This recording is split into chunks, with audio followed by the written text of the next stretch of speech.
سلام، وقت بخیر، خسته نباشید.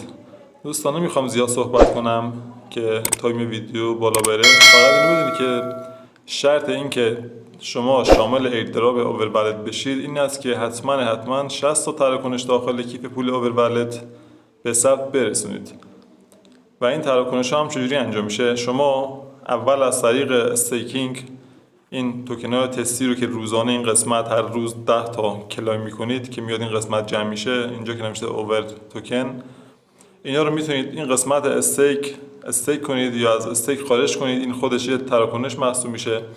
روش بعدی این که شما باید از طریق این گزینه که نوشته سند برای دوستاتون ارسال کنید. ببینید این قسمت بالا اینجا آدرس کیف پول شما هستش. الان مثلا من یکی از دوستام از این قسمت آدرس خودش رو برام فرستاده که من براش چند تا اوور بفرستم. نهایتا مثلا 3 تا 4 تا 2 تا بفرستید که اونم برای شما بک بده و براتون برگشت بزنه. میزنم رو سند.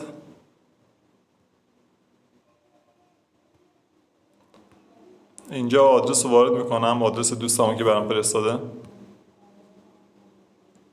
میزنم روی نکس. اینجا مثلا 3 تا براش میفرستم. دوباره میزنم روی نکس.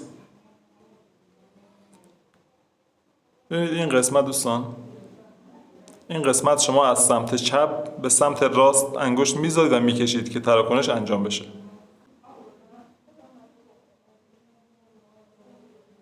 وقتی که به رنگ آبی در بیاد یعنی که تراکنش انجام شده و اون کسی که براش فرستادید ازش بخواید که برای شما بفرسته. میاد این قسمت هیستوری، اینجا هم میتونید تراکنشاتون رو مشاهده کنید. حتما قبل از اینکه احراز و بیاد سعی کنید 60 تا رو به ثبت برسونید که شامل ایردراپ بشید و تمام زحماتی که این چند ماه کشیدید هدر نره.